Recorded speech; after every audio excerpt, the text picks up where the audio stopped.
Chapter 2, May 5th. I must have been asleep, for certainly if I had been fully awake, I must have noticed the approach of such a remarkable place.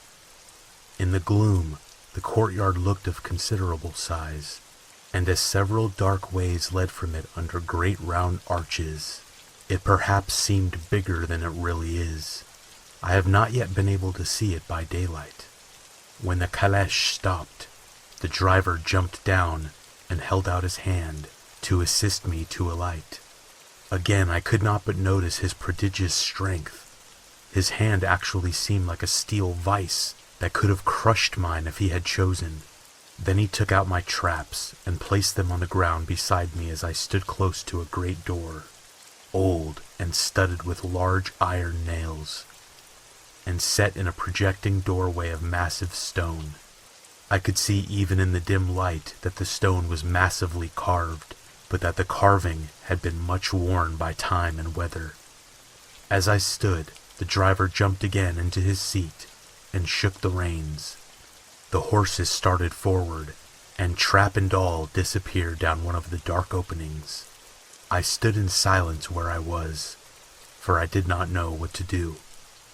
Of bell or knocker there was no sign. Through these frowning walls and dark window openings it was not likely that my voice could penetrate. The time I waited seemed endless, and I felt doubts and fears crowding upon me. What sort of place had I come to, and among what kind of people? What sort of grim adventure was it on which I had embarked? Was this a customary incident in the life of a solicitor's clerk sent out to explain the purchase of a London estate to a foreigner? Solicitor's clerk.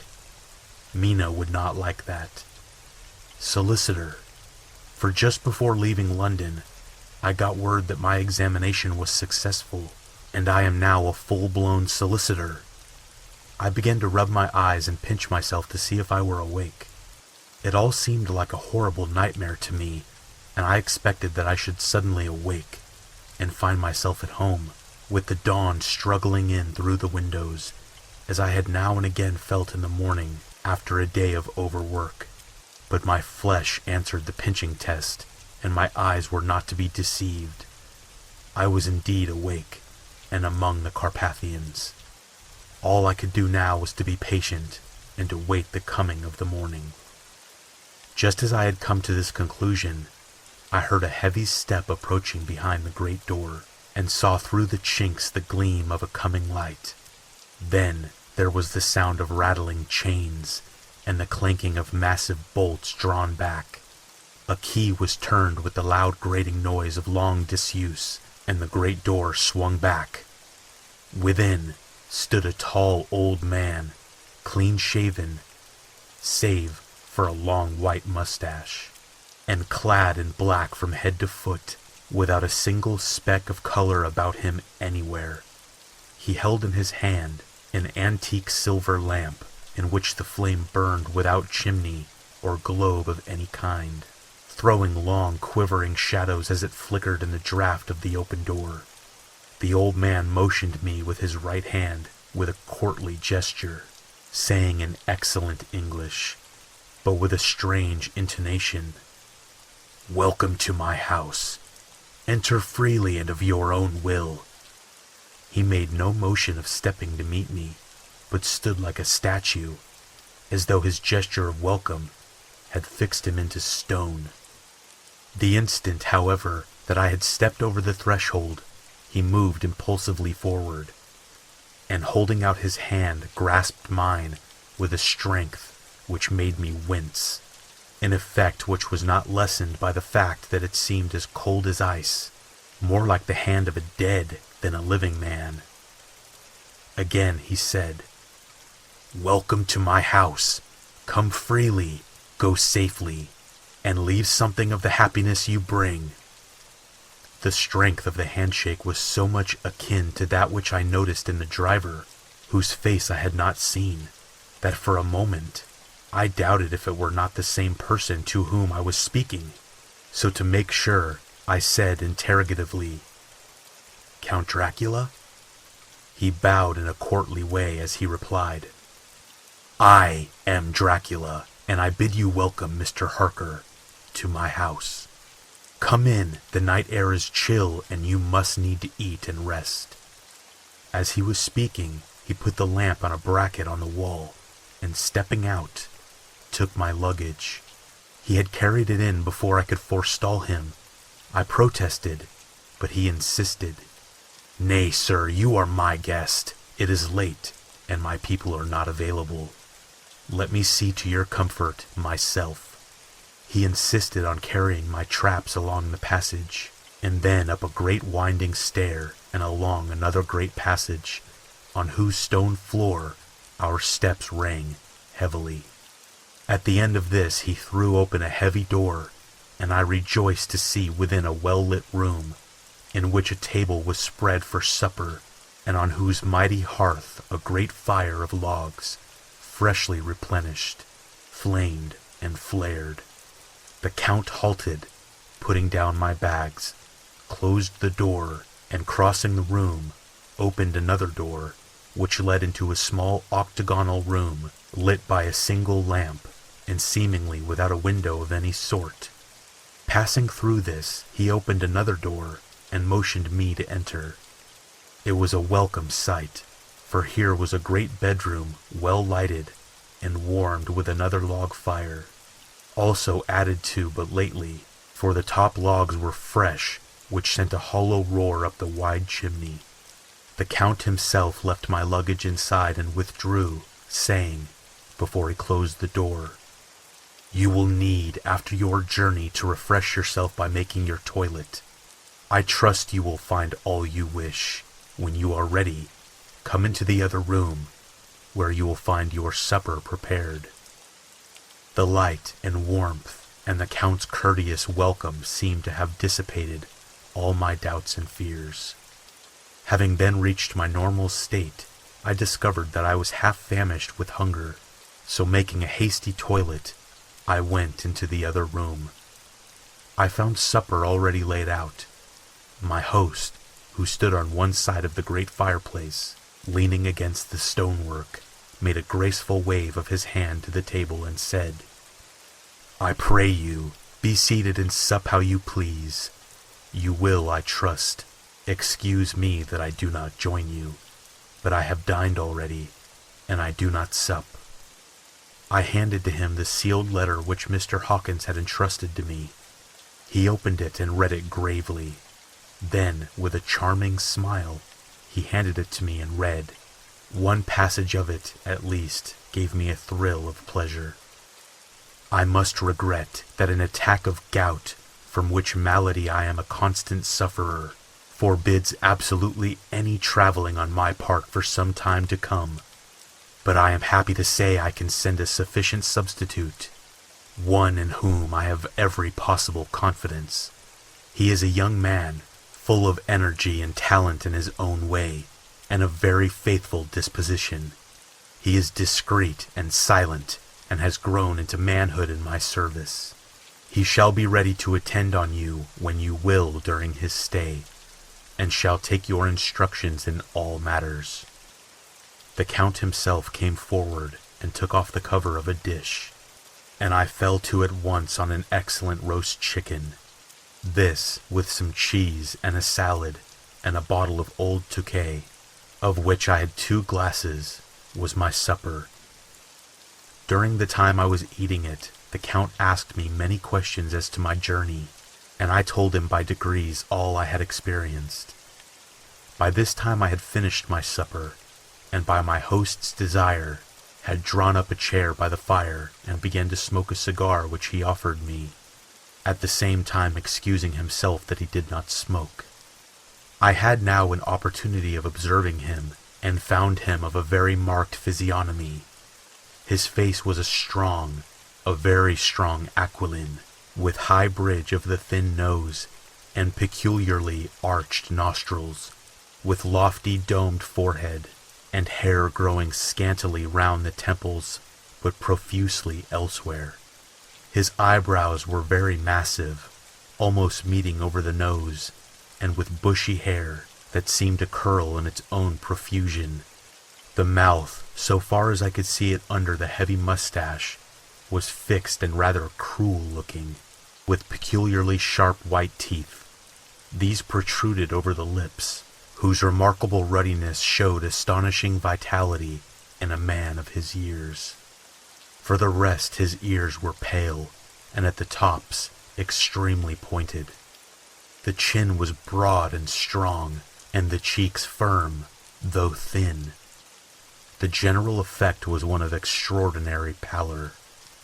Hitherto I noticed the backs of his hands as they lay on his knees in the firelight, and they had seemed rather white and fine, but seeing them now close to me, I could not but notice that they were rather coarse, broad, with squat fingers. Strange to say, there were hairs in the center of the palm. The nails were long and fine, and cut to a sharp point. As the Count leaned over me and his hands touched me, I could not repress a shudder. It may have been that his breath was rank, but a horrible feeling of nausea came over me, which, do what I would, I could not conceal. The Count, evidently noticing it, drew back, and with a grim sort of smile, which showed more than he had yet done his protuberant teeth, sat himself down against his own side of the fireplace. We were both silent for a while, and as I looked toward the window, I saw the first dim streak of the coming dawn. There seemed a strange stillness over everything, but as I listened, I heard as if from down below in the valley the howling of many wolves. The Count's eyes gleamed, and he said, "Listen to them, the children of the night. What music they make!" Seeing, I suppose, some expression in my face strange to him, he added, "Ah, sir, you dwellers in the city cannot enter into the feelings of the hunter." Then he rose and said, "But you must be tired. Your bedroom is all ready, and tomorrow you shall sleep as late as you will. I have to be away till the afternoon, so sleep well and dream well." With a courteous bow, he opened for me himself the door to the octagonal room, and I entered my bedroom. I am all in a sea of wonders. I doubt, I fear, I think strange things, which I dare not confess to my own soul. God keep me, if only for the sake of those dear to me. May 7th. It is again early morning, but I have rested and enjoyed the last 24 hours. I slept till late in the day, and awoke of my own accord.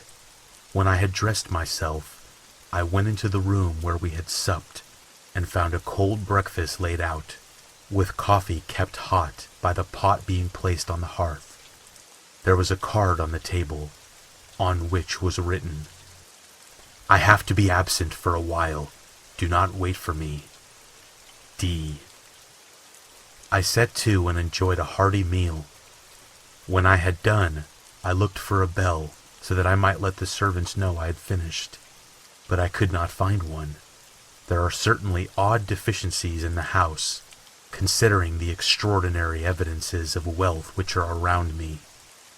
The table service is of gold, and so beautifully wrought that it must be of immense value. The curtains and upholstery of the chairs and sofas, and the hangings of my bed, are the costliest and most beautiful fabrics, and must have been of fabulous value when they were made, for they are centuries old, though in excellent order. I saw something like them in Hampton Court, but there they were worn and frayed and moth-eaten. But still in none of the rooms is there a mirror. There is not even a toilet glass on my table, and I had to get the little shaving glass from my bag before I could either shave or brush my hair. I have not yet seen a servant anywhere or heard a sound near the castle except the howling of wolves. Some time after I had finished my meal, I do not know whether to call it breakfast or dinner, for it was between 5 and 6 o'clock when I had it. I looked about for something to read. for I did not like to go about the castle until I had asked the Count's permission. There was absolutely nothing in the room, book, newspaper, or even writing materials, so I opened another door in the room and found a sort of library. The door opposite mine I tried, but found it locked. In the library I found, to my great delight, a vast number of English books, whole shelves full of them, and bound volumes of magazines and newspapers. A table in the center was littered with English magazines and newspapers, though none of them were of very recent date.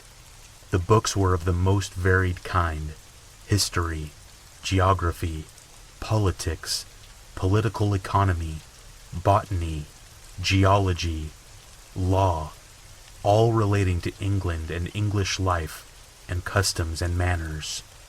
There were even such books of reference as the London Dictionary, the Red and Blue books, Whitaker's Almanac, the Army and Navy lists, and, it somehow gladdened my heart to see it, the Law list. Whilst I was looking at the books, the door opened and the Count entered. He saluted me in a hearty way, and hoped that I had a good night's rest. Then he went on. "I am glad you found your way in here, for I am sure there is much that will interest you. These companions," and he laid his hand on some of the books, "have been good friends to me, and for some years past, ever since I had the idea of going to London, have given me many, many hours of pleasure.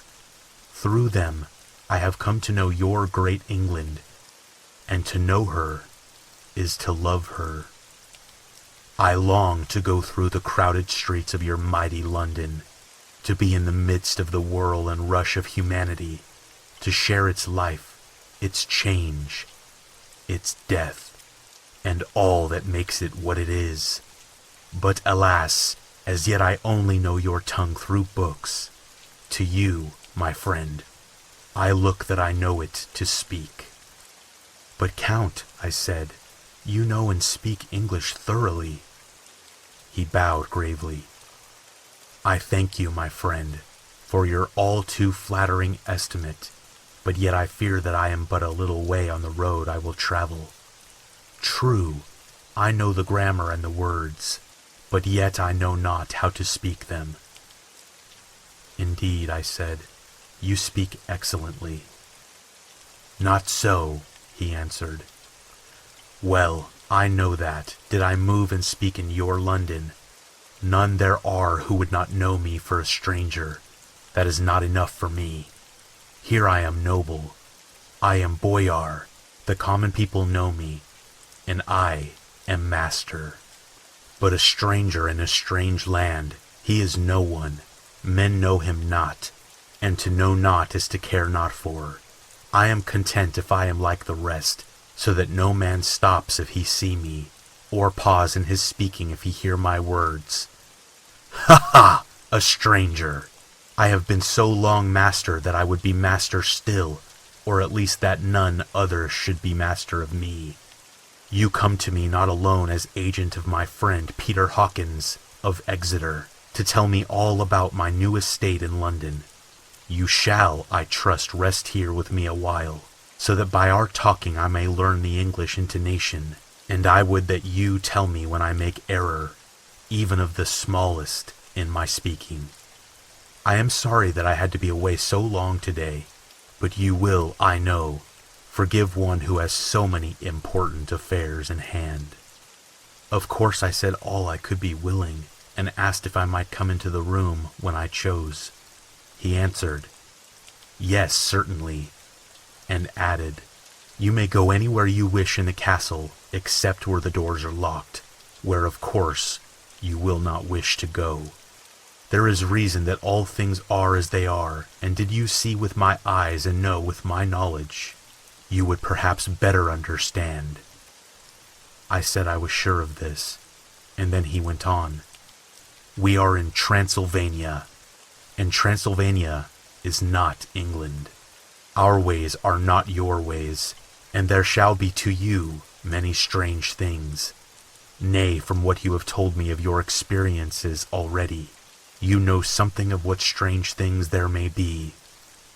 This led to much conversation, and as it was evident that he wanted to talk, if only for talking's sake, I asked him many questions regarding things that had already happened to me, or come within my notice. Sometimes he sheered off the subject, or turned the conversation by pretending not to understand, but generally he answered all I asked most frankly. Then, as time went on, and I had got somewhat bolder, I asked him of some of the strange things of the preceding night, as, for instance, why the coachman went to the places where he had seen the blue flames. He then explained to me that it was commonly believed that on a certain night of the year, last night, in fact, when all evil spirits are supposed to have unchecked sway, a blue flame is seen over any place where treasure has been concealed. That treasure has been hidden, he went on, in the region through which you came last night. There can be but little doubt, for it was the ground fought over the centuries by the Wallachian, the Saxon, and the Turk. Why, there is hardly a foot of soil in all this region that has not been enriched by the blood of men, patriots or invaders. In old days there were stirring times, when the Austrian and the Hungarian came up in hordes, and the patriots went out to meet them, men and women, the aged and the children too, and waited their coming on the rocks above the passes, that they might sweep destruction on them with their artificial avalanches. When the invader was triumphant, he found but little, for whatever there was had been sheltered in the friendly soil. "But how," said I, "can it have remained so long undiscovered, when there is a sure index to it if men will but take the trouble to look?" The Count smiled, and as his lips ran back over his gums, the long, sharp canine teeth showed out strangely. He answered, "Because your peasant is at heart a coward and a fool. Those flames only appear on one night, and on that night no man of this land will, if he can help it, stir without his doors. And, dear sir, even if he did, he would not know what to do. Why, even the peasant that you tell me of who marked the place of the flame would not know where to look in daylight even for his own work. Even if you would not, I dare be sworn, be able to find these places again." "There you are right," I said. "I know no more than the dead where even to look for them." Then we drifted into other matters. "Come," he said at last, "tell me of London and of the house which you have procured for me." With an apology for my remissness, I went into my own room to get the papers from my bag. Whilst I was placing them in order, I heard a rattling of china and silver in the next room, and as I passed through, I noticed that the table had been cleared and the lamp lit, for it was by this time deep into the dark. The lamps were also lit in the study or library, and I found the Count lying on the sofa reading All of the Things in the World, an English Bradshaw's Guide. When I came in, he cleared the books and papers from the table, and with him I went into plans and deeds and figures of all sorts. He was interested in everything and asked me a myriad questions about the place and its surroundings.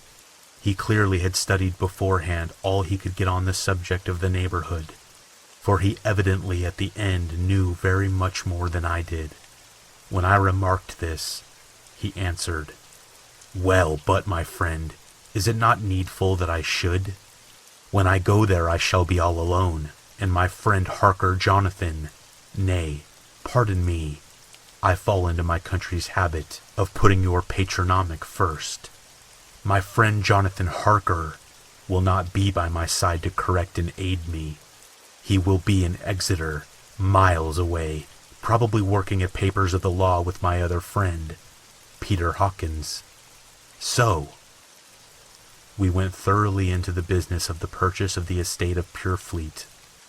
When I had told him the facts and got his signature to the necessary papers, and had written a letter with them ready to post to Mr. Hawkins, he began to ask me how I had come across so suitable a place.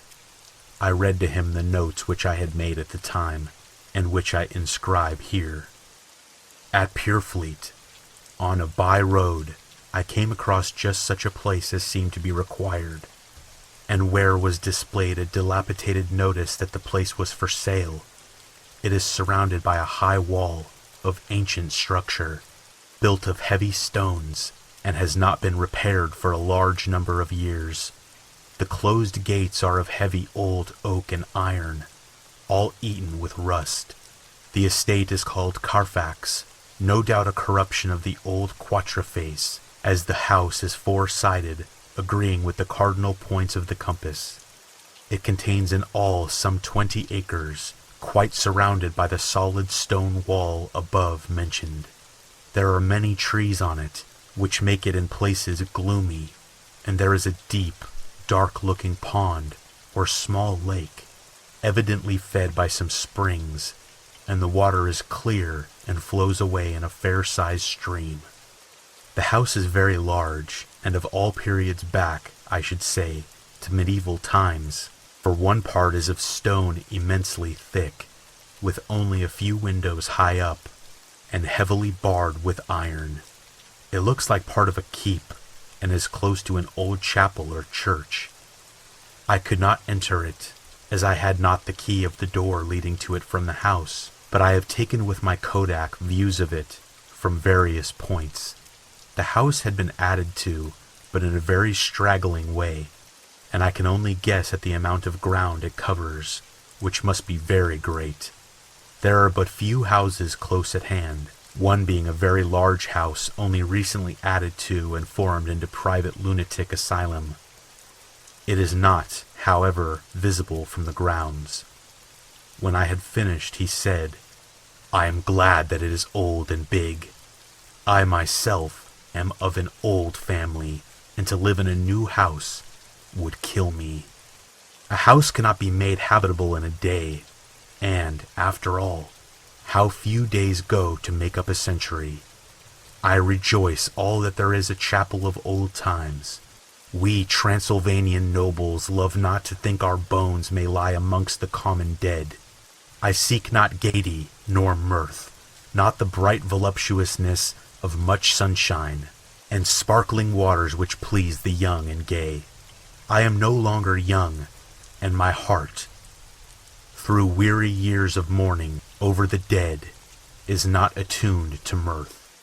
Moreover, the walls of my castle are broken, the shadows are many, and the wind breathes cold through the broken battlements and casements.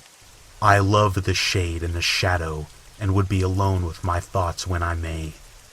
Somehow his words and his look did not seem to accord, or else it was that his cast of face made his smile look malignant and saturnine. Presently, with an excuse, he left me, asking me to pull all my papers together. He was some little time away, and I began to look at some of the books around me. One was an atlas, which I found opened naturally at England, as if that map had been much used. On looking at it, I found in certain places little rings marked, and on examining these, I noticed that one was near London on the east side, manifestly where his new estate was situated. The other two were Exeter and Whitby on the Yorkshire coast. It was the better part of an hour when the Count returned. "Aha!" he said. "Still at your books? Good, but you must not work always. Come, I am informed that your supper is ready." He took my arm, and we went into the next room, where I found an excellent supper ready on the table. The Count again excused himself, as he had dined out on his being away from home, but he sat as the previous night, and chatted whilst I ate. After supper I smoked, as on the last evening, and the Count stayed with me, chatting and asking questions on every conceivable subject, hour after hour. I felt that it was getting very late indeed, but I did not say anything, for I felt under obligation to meet my host's wishes in every way. I was not sleepy as the long sleep yesterday had fortified me, but I could not help experiencing that chill which comes over one at the coming of the dawn, which is like, in its way, the turn of the tide. They say that people who are near death die generally at the change to the dawn or at the turn of the tide. Anyone who has when tired, and tied as it were to his post, experienced this change in the atmosphere can well believe it. All at once we heard the crow of a cock coming up with preternatural shrillness through the clear morning air. Count Dracula, jumping to his feet, said, "Why, there is the morning again! How remiss I am to let you stay up so long! You must make your conversation regarding my dear new country of England less interesting, so that I may not forget how time flies by us." And with a courtly bow, he quickly left me. I went into my room and drew the curtains, but there was little to notice. My window opened into the courtyard. All I could see was the warm gray of quickening sky. So I pulled the curtains again and have written of this day. May 8th. I began to fear as I wrote in this book that I was getting too diffuse, but now I am glad that I went into detail from the first, for there is something so strange about this place and all in it that I cannot but feel uneasy. I wish I were safe out of it, or that I had never come. It may be that this strange night existence is telling on me, but would that were all. If there were anyone to talk to, I could bear it, but there is no one. I have only the Count to speak with, and I fear I am myself the only living soul within the place. Let me be prosaic, so far as facts can be. It will help me to bear up, and imagination must not run riot with me. If it does, I am lost. Let me say it at once how I stand, or seem to. I only slept a few hours when I went to bed, and feeling that I could not sleep any more, got up. I had hung my shaving glass by the window, and was just beginning to shave. Suddenly I felt a hand on my shoulder, and heard the Count's voice saying to me, "Good morning."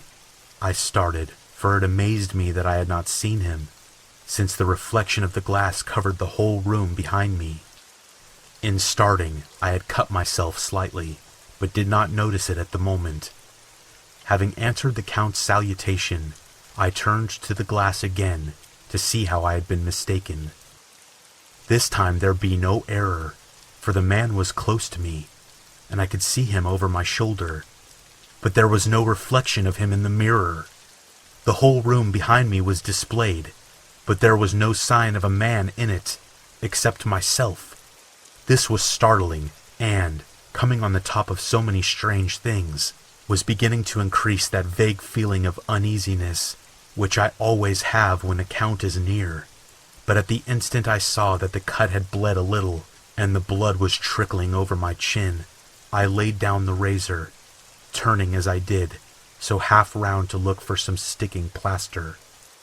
When the Count saw my face, his eyes blazed with a sort of demonic fury, and he suddenly made a grab at my throat. I drew away, and his hand touched the string of beads which held the crucifix. It made an instant change in him, for the fury passed so quickly that I could hardly believe that it was ever there. "Take care," he said. "Take care how you cut yourself. It is more dangerous than you think in this country." Then, seizing the shaving glass, he went on, "And this is the wretched thing that has done the mischief. It is a foul bauble of man's vanity. Away with it!" And opening the heavy window, with one wrench of his terrible hand, he flung out the glass, which was shattered into 1,000 pieces on the stones of the courtyard far below. Then he withdrew without a word. It is very annoying, for I do not see how I am to shave, unless in my watch case for the bottom of the shaving pot, which is fortunately of metal. When I went into the dining room, breakfast was prepared, but I could not find the Count anywhere. So I breakfasted alone, and it is strange that I yet have not seen the Count eat or drink. He must be a very peculiar man. After breakfast, I did a little exploring in the castle. I went out on the stairs and found a room looking towards the south. The view was magnificent, and from where it stood, there was every opportunity of seeing it. The castle is on the very edge of a terrible precipice. A stone falling from the window would fall 1,000 feet without touching anything. As far as the eye can reach is a sea of green treetops, with occasionally a deep rift where there is a chasm. Here and there are the silver threads where the rivers wind in deep gorges through the forests. But I am not in heart to describe beauty, for when I had seen the view I explored further. Doors, doors, doors everywhere, and all locked and bolted. In no place save from the windows in the castle walls is there an available exit. The castle is a veritable prison, and I am a prisoner.